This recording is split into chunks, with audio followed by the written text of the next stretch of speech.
संक्षिप्त महाभारत के विराट पर्व में अर्जुन द्वारा विराट युद्ध में समस्त कौरवों को हराने का वर्णन मिलता है। कहते हैं जब मत्स्यराज विराट गांवों को छुड़ाने के लिए त्रिगत सेना को रोकने के लिए युद्ध भूमि की ओर निकल पड़े तो दुर्योधन भी मौका देखकर अपने योद्धाओं सहित विराट नगर पर चढ़ आया। भीष्म, द्रोण, कर्ण, कृपाचार्य, अश्वत्थामा और शकुनी जैसे अनेक महारथी दुर्योधन के साथ थे। कौरवों ने विराट नगर की 60,000 गांवों को चारों ओर से घेर कर हस्तिनापुर की ओर निकल पड़े। तभी एक गुप्तचर ने विराट पुत्र उत्तर को सारा समाचार सुना दिया और कहा, राजकुमार, आपकी 60,000 गांवों को कौरव हाके लिए जा रहे हैं, अतः आप उन्हें रोकिए। गुप्तचर जब यह खबर सुना रहा था तब राजकुमार अंतःपुर में स्त्रियों के बीच में बैठे थे। जब उस गुप्तचर ने यह बात कही तो वह अपनी बड़ाई करते हुए कहने लगे, आज तो युद्ध भूमि में समस्त कौरवों का वध कर दूंगा। मेरा धनुष तो काफी मजबूत है, किंतु ऐसे सारथी की आवश्यकता है जो घोड़े चलाने में बहुत निपुण हो। इतना सुनकर द्रौपदी स्त्रियों में से उठकर उत्तर के पास आई और उनसे कहने लगी, राजकुमार, यह जो हाथी के समान विशालकाय और दर्शनी युवक प्रणलल्ला नाम से विख्यात है, पहले अर्जुन का सारथी ही था। यदि यह आपका सारथी हो जाए तो आप निश्चित ही सब कौरवों को जीतकर अपनी गोएं लौटा लाएंगे।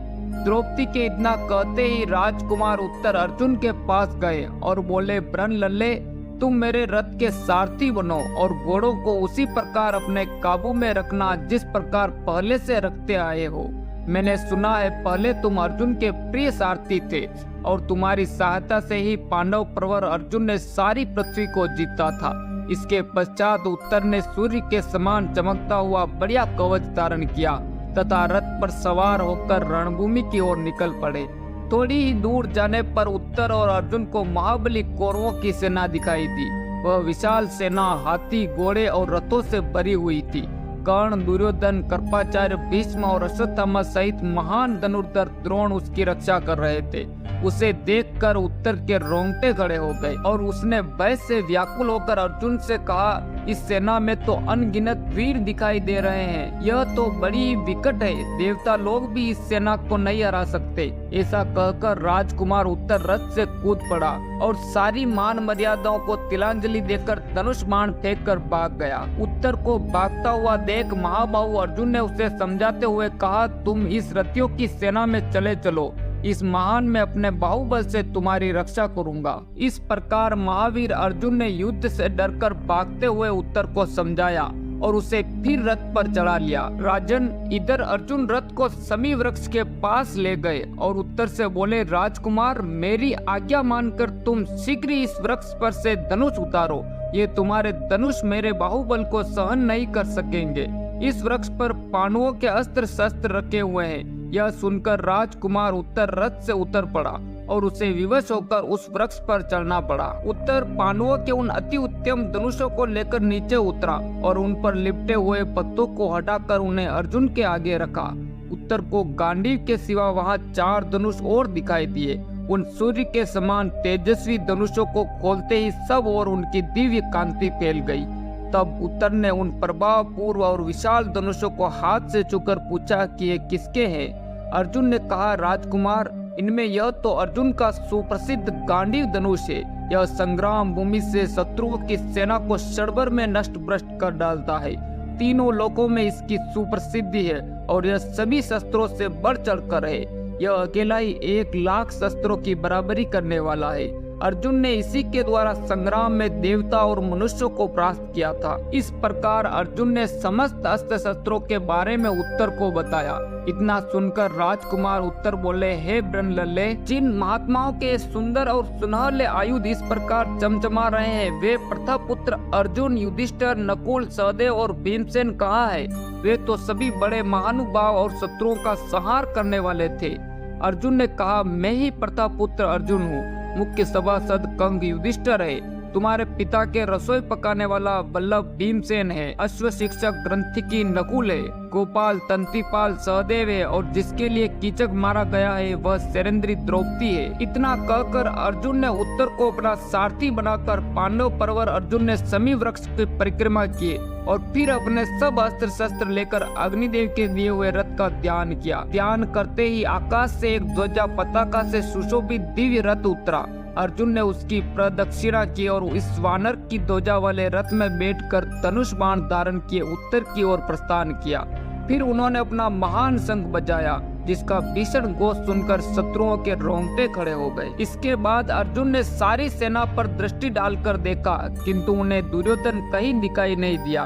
तब वे कहने लगे, मुझे दुर्योधन तो यहाँ दिखाई नहीं देता, मालूम होता है वह दक्षिण मार्ग से गोए लेकर अपने प्राण बचाने के लिए हस्तिनापुर की ओर भाग गया है। अच्छा, इस रथ सेनाओं को तो छोड़ दो, उस ओर चलो जिधर दुर्योधन गया है। अर्जुन की आज्ञा पाकर उत्तर ने उसी ओर रथ को हाँक दिया जिधर दुर्योधन गया था। दुर्योधन के पास पहुंचकर अर्जुन अपना नाम सुनाकर उसकी सेना पर टिड्डियों के समान बाण बरसाने लगे। उनके छोड़े हुए बाणों से ढक जाने के कारण पृथ्वी और आकाश दिखाई देना बंद हो गए थे। अर्जुन के शंख की ध्वनि, रथ के पहियों की गड़गड़ाहट, गांडीव की टंकार और उनकी ध्वजा में रहने वाले दिव्य प्राणियों के शब्द से पृथ्वी कांप उठी तथा गोए पूंछ उठाकर रंबाती हुई सब ओर से लौटकर दक्षिण की ओर भागने लगी। तब उत्तर ने अर्जुन का रथ युद्ध भूमि के मध्य भाग में ले जाकर खड़ा किया। इतने में चित्रसेन, संग्रामजीत, शत्रुस और जय आदि महारथी वीर उसके मुकाबले में आ डटे। युद्ध छिड़ गया। अर्जुन ने इनके रथों को उसी प्रकार भस्म कर दिया जैसे आग वन को जला डालती है। जब यह भयानक संग्राम हो रहा था उसी समय कुरुवंश का श्रेष्ठ योद्धा विकर्ण रथ पर बैठकर अर्जुन के ऊपर चढ़ाया। आते ही वह विपाट नामक बाणों की वर्षा करने लगा। अर्जुन ने उसका धनुष काटकर रथ की ध्वजा के टुकड़े टुकड़े कर दिए। विकर्ण तो भाग गया किंतु शत्रुंत नामक राजा सामने आकर अर्जुन के हाथ से मारा गया।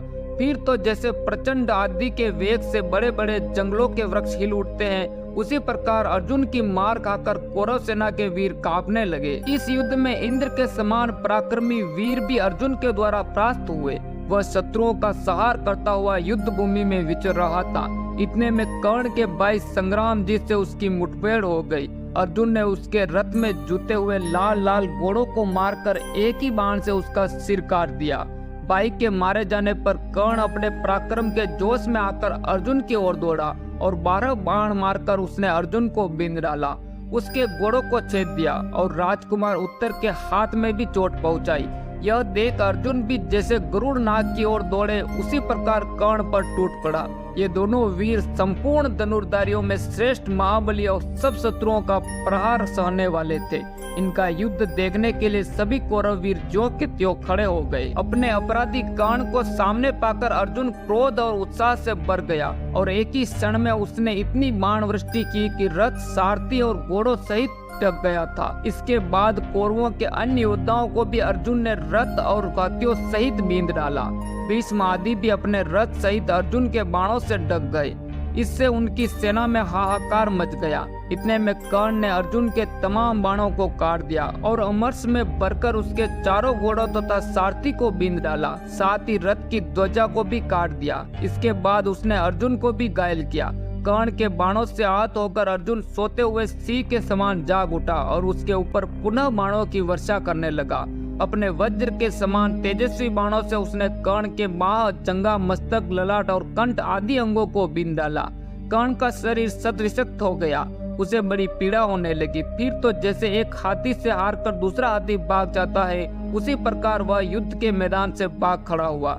कर्ण के भाग जाने पर दुर्योधन आदि वीर अपनी अपनी सेना के साथ धीरे धीरे अर्जुन की ओर बढ़ाए। तब अर्जुन ने हंसकर दिव्य अस्त्रों का प्रयोग करते हुए कौरव सेना पर प्रत्याक्रमण कर दिया। उस समय उस सेना के रथ, घोड़े, हाथी और कवच आदि में से कोई भी ऐसा नहीं बचा था जिसमें 2-2 अंगुल पर अर्जुन के तीखे बाणों का घाव न हुआ हो। अर्जुन को रणभूमि में कौरव सेना पर हावी होता देख लाल घोड़े वाले रथ पर बैठे हुए आचार्य द्रोण धनुष बाण से सुसज्जित अर्जुन के ऊपर चढ़ाए। दोनों ही अस्त्र विद्या के पूर्ण ज्ञाता, धैर्यवान और महान योद्धा थे। दोनों ही युद्ध में पराजित होने वाले नहीं थे। इन दोनों गुरु शिष्यों की आपस में मुठभेड़ होते देख भरतवंशियों की वह विशाल सेना बारंबार कांपने लगी। महारथी अर्जुन अपना रथ द्रोणाचार्य के पास ले गया और अत्यंत हर्ष में भरकर मुस्कुराते हुए उसने गुरु को प्रणाम करके कहा, युद्ध में सदैव विजय पाने वाले गुरुदेव, हम लोग आज तक तो वन में भटकते रहे हैं, अब शत्रुओं से बदला लेना चाहते हैं। आपको हम लोगों पर क्रोध नहीं करना चाहिए। जब तक आप मुझ पर प्रहार नहीं करेंगे मैं भी आप पर अस्त्र नहीं छोड़ूंगा। ऐसा मैंने निश्चय कर लिया है, इसलिए पहले आप ही मुझ पर प्रहार करें। तब आचार्य द्रोण ने अर्जुन को लक्ष्य करके 21 बाण मारे। वे बाण अभी पहुंचने भी नहीं पाए थे कि अर्जुन ने बीच में ही काट डाले। इसके बाद उन्होंने अर्जुन के रथ पर 1000 बाणों की वर्षा करते हुए अपना अद्भुत हस्त लाघव दिखलाया तथा उनके श्वेत वर्ण वाले घोड़ों को भी घायल कर दिया। इस प्रकार दोनों ही समान भाव से बाण वर्षा करने लगे। दोनों ही विख्यात पराक्रमी और अत्यंत तेजस्वी थे। दोनों का वेग वायु के समान तीव्र था और दोनों ही दिव्यास्त्रों का प्रयोग जानते थे। अतः बाणों की जड़ी लगते हुए वे वहां खड़े हुए राजाओं को मोहित करने लगे। युद्ध के मुहाने पर खड़े हुए वीर विस्मय के साथ कहते थे, भला अर्जुन के सिवा दूसरा कौन है जो युद्ध में द्रोणाचार्य का सामना कर सके। क्षत्रिय का धर्म भी कितना कठोर है, जिसके कारण अर्जुन को गुरु के साथ लड़ना पड़ रहा है। द्रोणाचार्य इंद्र, वायव और आग्नेय आदि जो अस्त्र अर्जुन पर छोड़ते थे उन सबको वह दिव्यास्त्रों द्वारा नष्ट कर देता था। आकाशचारी देवता आचार्य द्रोण की प्रशंसा करते हुए कहते, सब दैत्यों और देवताओं पर विजय पाने वाले प्रबल प्रतापी अर्जुन के साथ जो द्रोणाचार्य ने युद्ध किया यह बड़ा ही दुष्कर कार्य है। अर्जुन को युद्ध कला की अच्छी शिक्षा मिली थी। वह निशाना मारने में कभी चूकता नहीं था। उसके हाथों में बड़ी फुर्ती थी और वह दूर तक अपने बाण फेंकता था। यह सब देखकर आचार्य द्रोण को भी बड़ा विस्मय होता। गांडीव धनुष को ऊपर उठाकर अमरस में भरा हुआ अर्जुन जब दोनों हाथ से खींचता उस समय टिड्डियों के समान बाणों की वर्षा से आकाश ढक जाता था। जब आचार्य के रथ के पास लाखों बाणों की वर्षा होने लगी और वे रथ सहित ढक गए, तब उस सेना में बड़ा हाहाकार मच गया। द्रोणाचार्य के रथ की ध्वजा कट गई थी, कवच के टुकड़े टुकड़े हो गए थे और उनका शरीर भी बाणों से शतविषक्त हो रहा था। अतः वे जरा सा मौका मिलते ही अपने शीघ्रगामी घोड़ों को हाँककर तुरंत ही रणभूमि से बाहर हो गए। द्रोणाचार्य को घायल देखकर पितामह भीष्म अर्जुन से युद्ध करने के लिए निकल पड़े। निष्ठुर पराक्रम दिखाने वाले गंगानंदन भीष्म ने धीरता पूर्वक उसकी गति रोक दी। तब अर्जुन ने बाण मारकर भीष्म जी के रथ की ध्वजा जड़ से काट कर गिरा दी। इसी समय महाबली दुशासन, विकर्ण, दुशासन, विशंति इन चारों वीरों ने आकर धनंजय को चारों ओर से घेर लिया। दुशासन ने एक बाण से विराट नंदन उत्तर को बिंदा और दूसरे से अर्जुन की छाती में चोट पहुंचाई। अर्जुन ने भी तीखी धार वाले बाण से दुशासन का सुवर्ण जड़ित धनुष काट दिया और उसी की छाती में 5 बाण मारे। उन बाणों से उसको बड़ी पीड़ा हुई और वह युद्ध छोड़कर भाग गया। अर्जुन का पराक्रम देख पश्चिम से कौरव सेना की रक्षा करने के लिए भीष्म जी धनुष चढ़ाए लौट आए। द्रोणाचार्य, कृपाचार्य, विवंशति और दुशासन और अपने बड़े बड़े धनुष लिए शीघ्र आए। दिव्य अस्त्र धारण किए हुए उन योद्धाओं ने अर्जुन को चारों ओर से घेर लिया और जैसे बादल पहाड़ के ऊपर सब ओर से पानी बरसाते हैं उसी प्रकार वे उस पर बाणों की वर्षा करने लगे। अर्जुन ने अपने अस्त्र छोड़कर शत्रुओं के अस्त्रों का निवारण कर दिया और कौरवों को लक्ष्य करके सम्मोहन नामक अस्त्र प्रकट किया, जिसका निवारण होना कठिन था। इसके बाद उसने भयंकर आवाज करने वाले अपने शंख को दोनों हाथों से थामकर उच्च स्वर से बजाया। उसकी गंभीर ध्वनि से दिशा विदिशा, भूलोक तथा आकाश गूंज उठे। अर्जुन के बजाए हुए उस शंख की आवाज सुनकर कौरव वीर बेहोश हो गए। उनके हाथों से धनुष और बाण गिर पड़े तथा वे सभी परम शांत और निश्चेत हो गए। कौरवों का अर्जुन के साथ होने वाला यह अद्भुत युद्ध देखकर देवता लोग बड़े प्रसन्न हुए और अर्जुन के पराक्रम का स्मरण करते हुए अपने अपने लोक चले गए।